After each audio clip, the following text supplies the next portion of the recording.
I'm only making one song title based pun in this video, just one. Oh, why?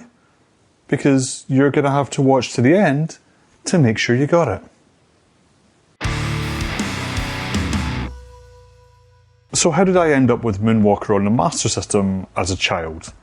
Well, to explain that, we need a brief history lesson. Moonwalker the game is an adaptation of Michael Jackson's 1988 movie, also called Moonwalker. Moonwalker as a film is, and this is putting it politely, an atrocity. Don't get me wrong, Smooth Criminal is awesome, but as a complete start to finish film, it's mind-bendingly awful. The story, which Michael Jackson came up with himself, because of course he did, it's just divorced from reality. I mean, at one point in the film where Michael falls into a spot of bother, he wishes on a falling star to become a gigantic murderous robot. And then he turns into a spaceship.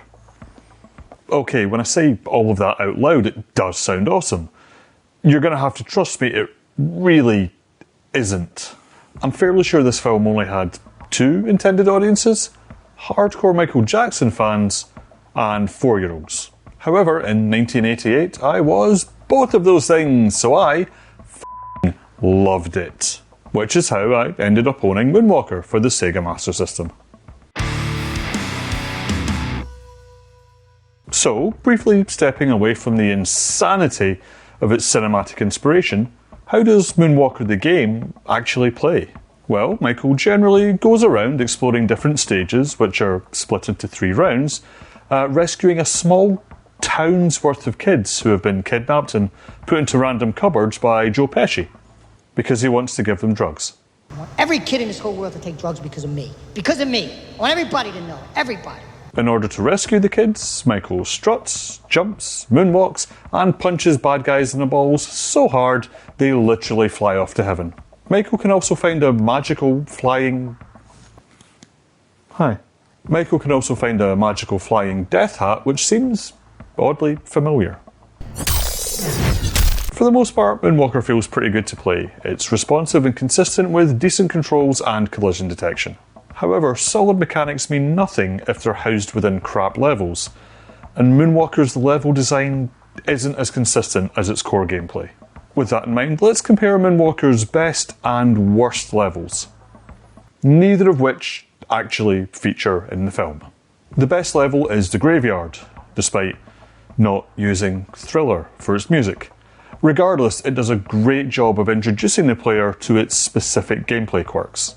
In round 1 of the Graveyard, you learn that kids are hidden behind gravestones or bushes, you learn that muddy water can slow you down, you can see zombies slowly rise out of the ground before they leap at you, and you'll find out you can climb on gravestones or climb up trees to move vertically through the level. Round 2 builds on that vertical element. It gives you a bigger, taller, more complex playground to explore. Just like those multi-story graveyards we've all heard about. Round 3 expands your playground once again, and it brings back that muddy water trap from the first round, which brings everything neatly together.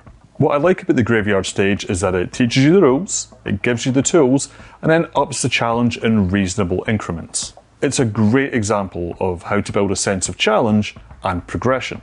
Moonwalker's worst level, on the other hand, is the car park. For a start, it's a car park. And what's worse, it is the exact same car park for all 3 rounds of this stage.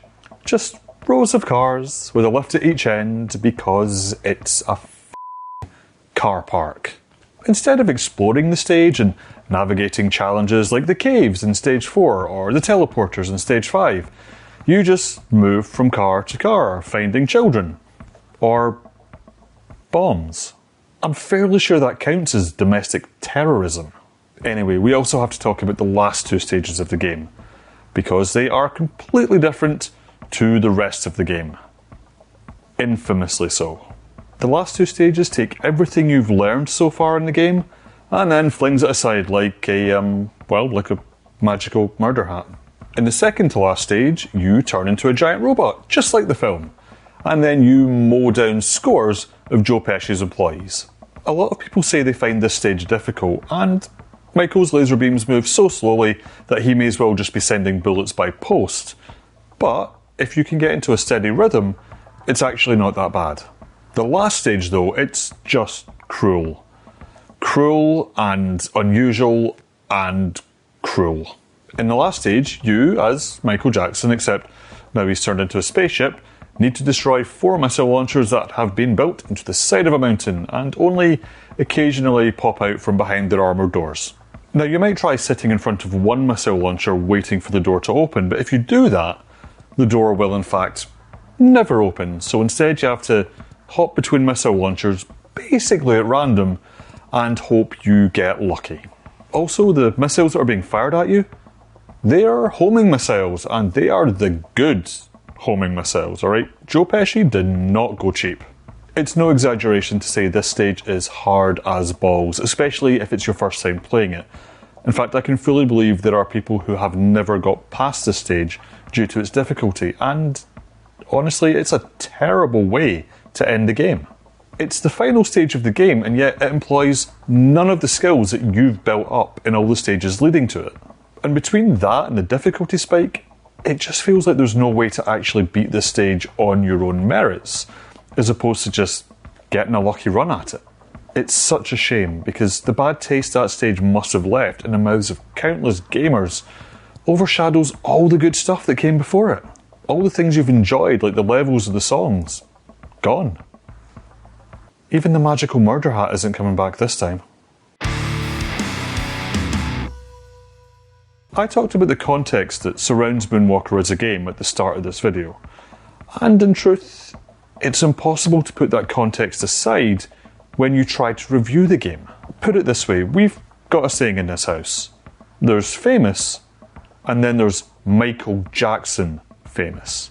Throughout the 80s and 90s, you could be selling out stadiums all around the world and still not be within a mile of touching Michael Jackson's level of fame and success. The only comparison in recent memory is Taylor Swift's Eras Tour. That is the size and scale we're talking about. Which means that in 1988, Michael Jackson was so incredibly famous that he was able to get a movie like Moonwalker made, based on a batshit insane story that he came up with himself. Not only that, he clearly got it made without anyone saying anything like, "Are you sure?" or "Are you okay?" or "No, you can't turn into a spaceship. That's mental."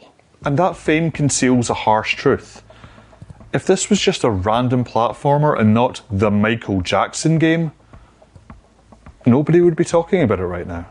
If it was just another mascot platformer, nobody would have bought it, and therefore nobody would have been looking back on it fondly today. And when you bear that context in mind, frankly, it's a miracle the game is even playable, let alone good. Realistically, when it comes to Moonwalker, a developer could have just stuck Michael Jackson's face on a box and then moonwalked their way straight to the bank. Because the game itself was never the selling point. Michael Jackson was the selling point. So, with all that said, should you play Moonwalker? Well, Moonwalker is good, but it's not what I'd call a classic. It's simply not in the same league as something like Sonic 2 or Super Mario World or Metal Gear Solid, games that have held up for decades and still demand to be played.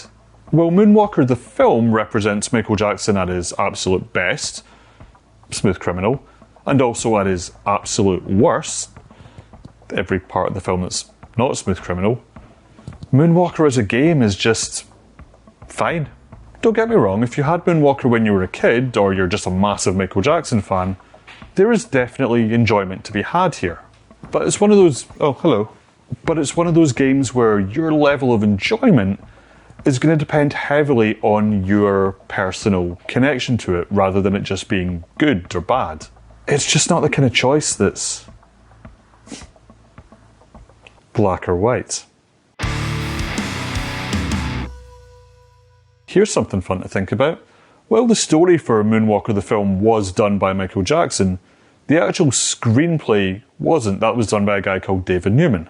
This means that the film we got is the edited version. This means that things presumably were cut out or compromised on. Can you imagine how unhinged the original Michael Jackson version must have been. I don't think humankind would have survived it.